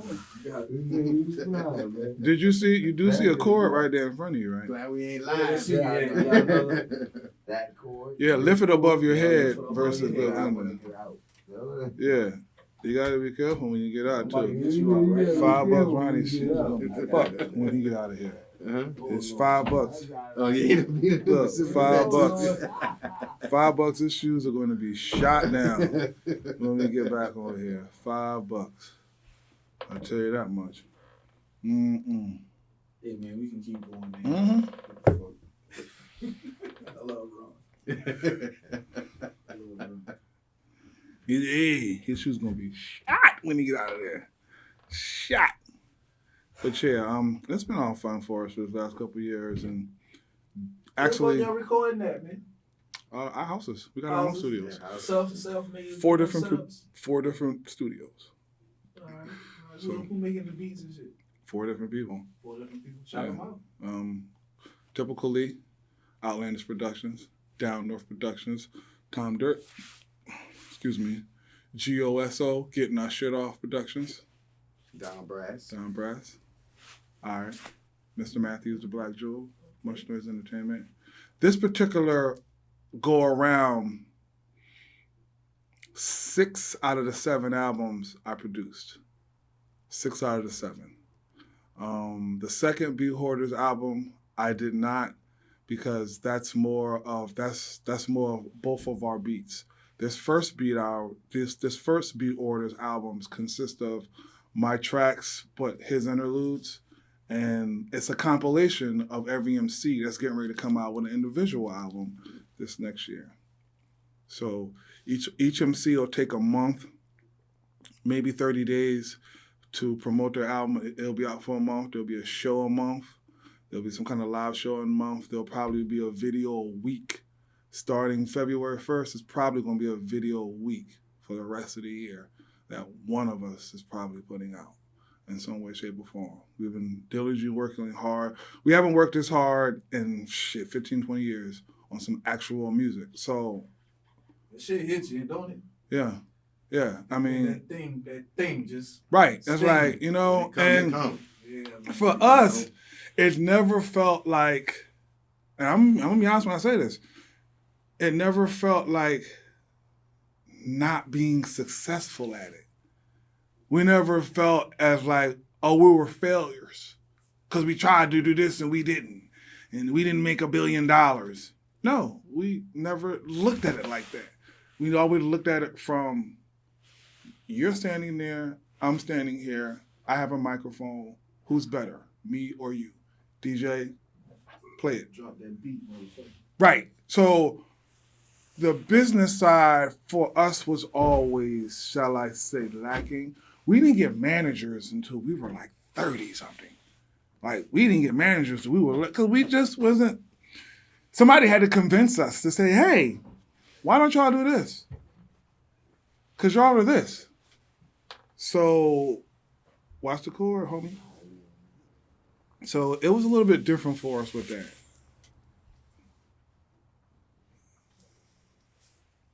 So, Shit, so we watching for the yeah, everybody. disaster. Yeah, everybody got quiet.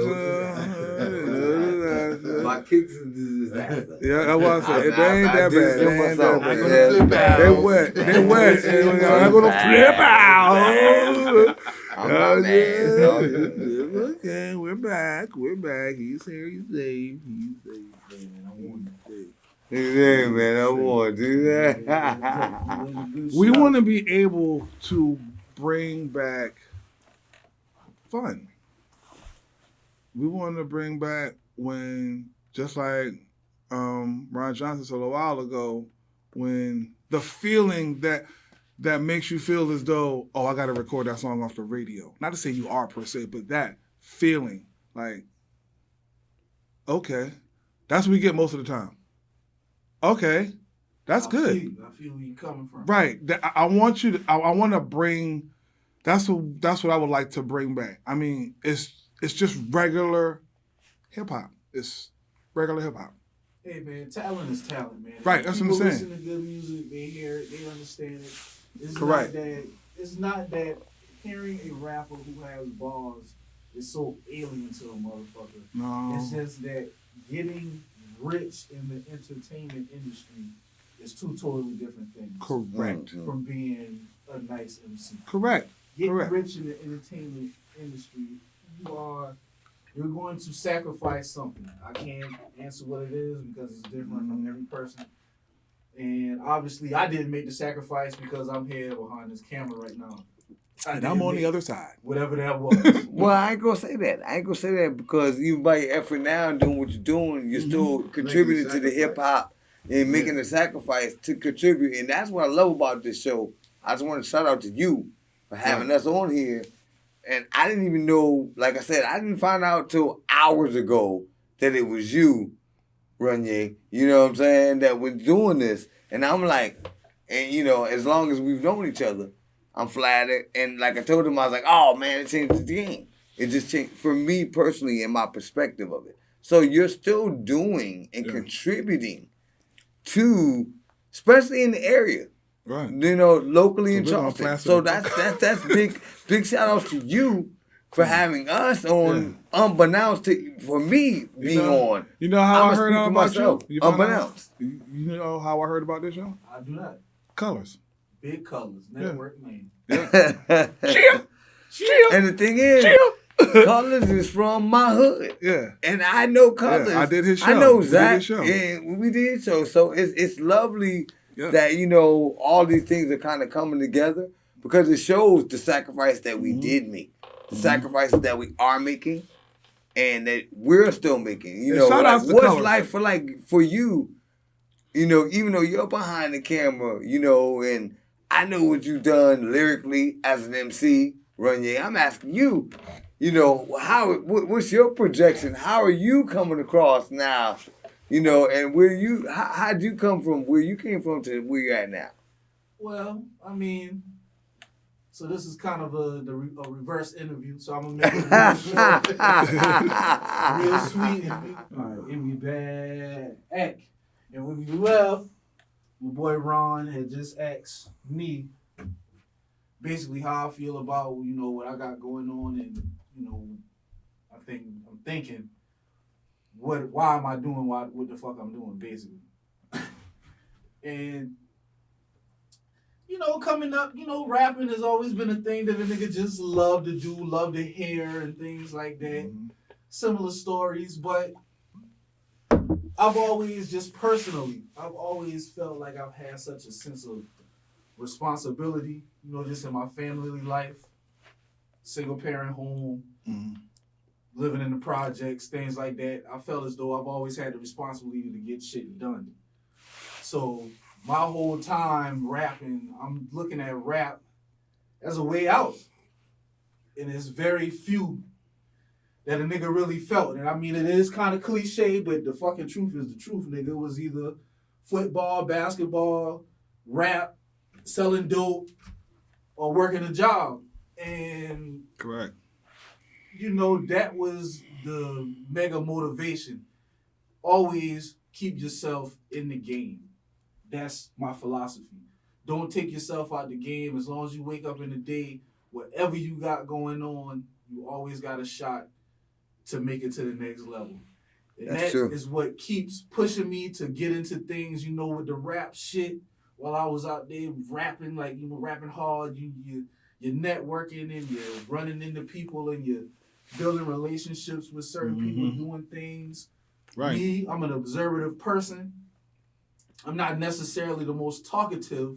I can talk when need be, but I'd rather just sit back and see what the hell is going on so that I can incorporate what I'm watching into what I have going on. So I'm looking at this man with the camera doing this, that, and the third. I'm looking at how shows run. I'm looking at how parties operate. And I'm just trying to figure out my way in. that's the goal. How can Runye get his way in? Because the end game, it varies for different people. But I mean, hey man, why the fuck can I be? Why can't I not be the next BET? Right. Why can't I do that? Yeah, Right. absolutely. I don't really see any reason why not. If I put in the work, I put in the grind, I give the people good content. Mm-hmm. We have great conversations with whoever come in. I don't give a fuck. I mean, I'm not homophobic. I'm not whatever, the list goes on. I don't give a damn. Live your life how you want to live it. I want to talk about it. Mm-hmm. That's the major thing with this platform, is that we need to have more discussions with different walks and different forms of life to come to a better understanding for each other. Because I can talk to 100,000 artists, and all of us are basically going to have the same baseline thing. We love music, and we had to do. The stories might be different, backgrounds and da-da-da-da-da, but the bottom baseline is we doing something that we love to do. Mm-hmm. So I don't Absolutely. understand why it has to be such friction with this and that. The politics in the back scene play to it. Maybe it's not meant for me to understand, but that's another topic for another day. That's a great answer to the question, sir. The That's what I was politics. trying to tell you earlier about when Ron stepped out, about how it's just so different knowing that we're going to embark on this a different way than what we're used to doing it. Like, we're used to just keeping it to ourselves and being pure about it. Now we're talking about Selling it. selling it. We're talking about prostituting ourselves. We're talking about whoring ourselves. That's I one mean way to look at it. that's what it is. That's I one mean, way. Yeah, that's what I'm even for saying. me, and like I said But I say earlier, this: shouldn't you not get paid for your talent? I would If agree. that's what, Only if you're trying to if sell you it. believe in God, that's another discussion also. Yeah. He placed you on this earth for something, and you're displaying that talent. Shouldn't you not be able to feed your family You should. off of your talent? You should. Yeah. Why should you have to be a slave to the system that they created when you have something that's in you that can break that bond? Correct. Well, That's why it's such a you shouldn't reluctant feel thing for bad us. about telling the motherfucker, hey man, you need to give me money for this. No. right. Especially Never- if what I'm giving you is of good value. Yeah. You can't muzzle the ox that pulls the tread. And that's a proverb from the Bible. You can't muzzle the ox that pulls the tread. And that's the ox that's pulling your shit for you to crop your corn, whatever you're doing. So you can't muzzle him, meaning he eats whatever the fuck he wants to eat while he's pulling your shit so you can eat. So one hand washes the other and both hands wash the feast. And that's the kind of element that for me, when we look at making money off of it and being enslaved to it, there's two different things. Mm-hmm. So that's why we're doing it autonomously. We're moving as a self-contained unit, autonomous. It's not about signing a deal. It's about doing it because we love it. Let's see if we can sell it. Yeah, so we can sell it. That's all. Yeah, You know what I'm that's saying? why I Like, said this the product our we whole got. tone is, Let's see if we can sell it. why not? It Why doesn't not? matter. If we don't sell it, we don't sell nothing, that's fine. We're still doing it anyway. You're still doing We're still doing it it. anyway. We've been doing it anyway. Yeah. We haven't made any money at this point, so why not try to make some money? That's more of And what that is it and that's what I believe is a dangerous creature. Somebody who still loves to do it. I fear sometime it becoming a job. Like, And me too. I definitely. I fear it becoming a Can job. I be real with this? Can I be real with this? Just to say this, before I knew it was you, I was about to tap out. I had a wild night last night. We work regular jobs. I'm a regular man that works a regular job. Friday night I worked a regular job. I had to close my job. I work as a cook, chef, whatever you want to call it. I had to close my night. Today was my day off. And I'm like, I wake up this morning after having a wild night. A couple young ladies come through, whatever. And I'm like, yeah, I'm a single man.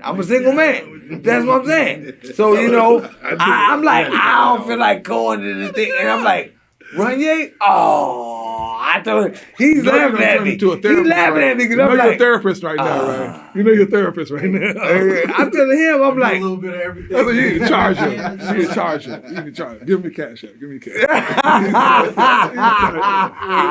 Because he came clean just now. To be candid, to be honest, I didn't want to be here. I didn't want to be here. but I'm so glad. But I'm so glad I came because, you know, like I said, after I found out it was you, it was such. I was like, oh yeah, no, that's the people from back in the day. Yeah. And you know, from even back in Haven Oaks, shout out to Haven Oaks. For me, one of my original spitting grounds or shows. Right. Those are the shows, man. The shows are the basketball courts at Haven Oaks, the basketball courts at Parkway, the games, the football games, the basketball opening games, acts. the opening acts. Those are when you earn your right to be called MC. We didn't do any promotion for this. Okay, this is gonna be quietly kept. I shouldn't be quiet no more.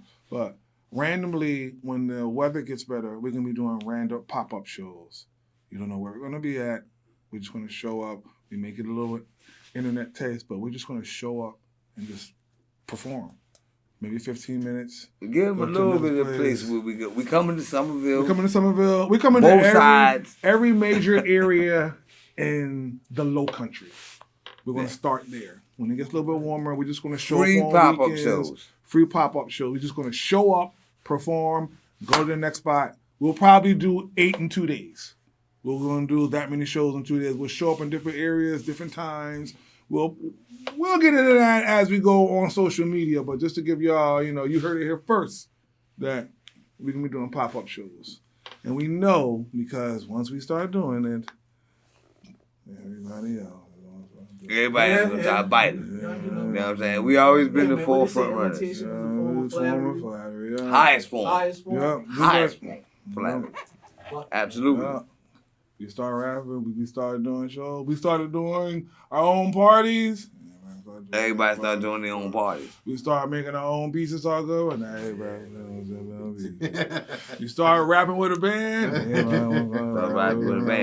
Yeah. So now we're gonna incorporate all of those things, and really, really, to be honest, you know what we want to do, Runye? We want to incorporate everybody.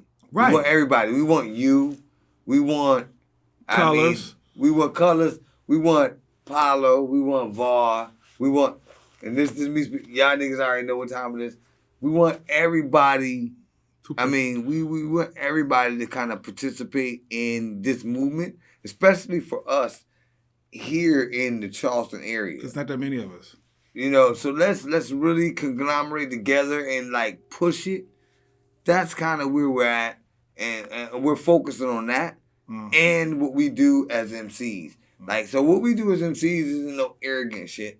It's like representing all, like what you're doing, like the sacrifices you're making to do this. Having us out here right now, recording this, and we're doing this right now. That's a sacrifice you're taking. Right.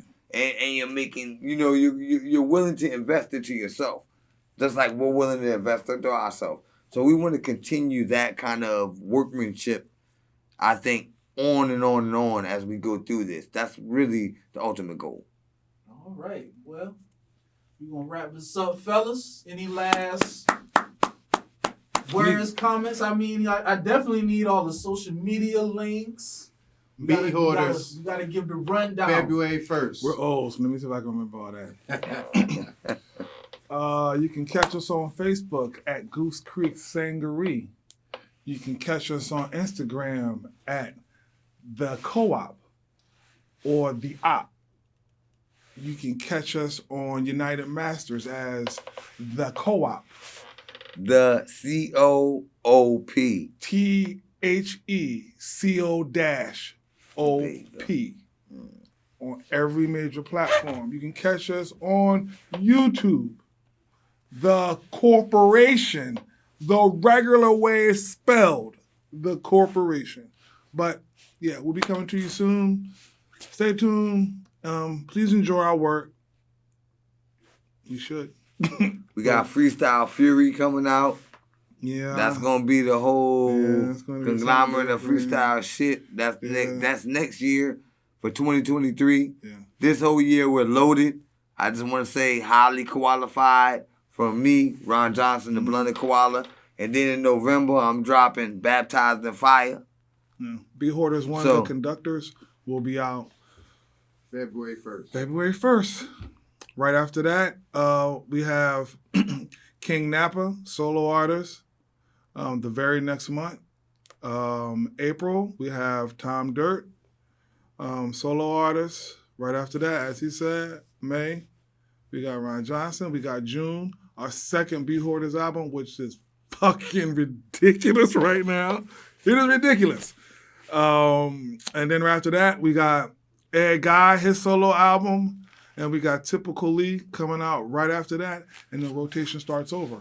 Other than the Be Hoarder album, we kick right back in to King Napa, then we'll go back into Tom Dirt's second album, then we get ready to go right back into Ron Johnson album, then we go right back down to Ed Guy album, and then we go right back down to Chris Lee album to end out the year, and then we'll start on something new, see where it takes us. Life is fucking good. Yeah, life is good. So for the I'm next excited year, about it. we got a project coming out every month for y'all for the next year. I'm excited about it. Just load up. Yeah, and we've already got a substantial amount of videos already set back, already ready to go. So we're still recording, we're still working. We're ahead of ourselves, which is a great thing. Get your co-op gear, your Yeah, merch. yeah, We got yeah, the merch koozies, will we be on got sale boxes, soon. Yeah, we got real soon. hoodies. Show them the hoodie. Yeah, Show them the hoodie. The ops We got are the here. co-op ops are here. hoodie. The ops are here. Where We're you get the gonna merch at? you can get it from our United Masters page. Okay. Oh, that's on there also. And we also was the brother, the local brother, get you. The guy from the Charlie O, Javon. We working. Yeah, we'll be Big doing shout out to some work for Javon them from Charlie O. coming out. We got some work with them. We got coming out. hats. Yeah, We man, got I a feel few like- feel other things nigga coming couple out. years back, nigga, he need a model, man. He need to holler at me. That's man. what I'm Oh, he saying. asked the hey, run I your had, look. I had You one of them Charlie O hoodies on. I was Yeah. so flying that shit, nigga. Yeah, I like Yeah. that shit. We I gonna told sign that nigga, deal. Yeah. Hey, well, look, run your. Yeah, We saying it right here, right now. We gonna sign that deal for you too, cause he already talking about. Hey, I'm Didn't he saying, talking about nigga, giving us some merch? Hey, I'm a married man. And he talking all about that giving good us some shit, but merch? Listen, now them bitches gonna look when that nigga put that thing on. All right, okay, They gonna all look right. now. Just All like right, okay, all the all right. designers out there and all Okay. that shit. Holla at Black Dollars Media, send me shit. I'm gonna have your shit looking fly. Yeah, exactly. We gonna get that popping for real. Hey yo, Charlie O's Yeah, so for real. Yeah, that's what we got going on. There's a lot going on. We'll keep you soon because hopefully next month we'll have King Napa right here on the show Hey, talking man. about Shit, his wide open, joint. bro. Yeah, we want to You keep send you. me We want to DM. keep you busy for the We rest set of the that thing year. up. We gonna keep you once busy a for the month. rest of the year, baby. Yeah, somebody will be here sitting with you, telling you about their things and what they got going on and blah blah blah blah blah. See, ours is a little bit different because ours is a compilation. So it's not just me and him rapping on it. It's all of us rapping on it. From here on out, a little bit differently. A little bit different because they're solo projects and solo people. So conversation will be a little And bit then different. all the excuse me, Take it easy, bro. put down the Take wrong it pipe. easy. All the songs are not per se group songs. So like my contribution to the album is a solo track. Yeah. It's not. Next time you see us, you will already have the album, so you'll be able to already to listen to the album prior for yourself. So you'll be able to ask different kind of questions about different songs on the album. Give you a little heads up. Understood. Yeah. All right, ladies and gentlemen, we out this motherfucker for the night, man. You know, Peace. appreciate y'all coming through. Thank you. CO-OP. We out.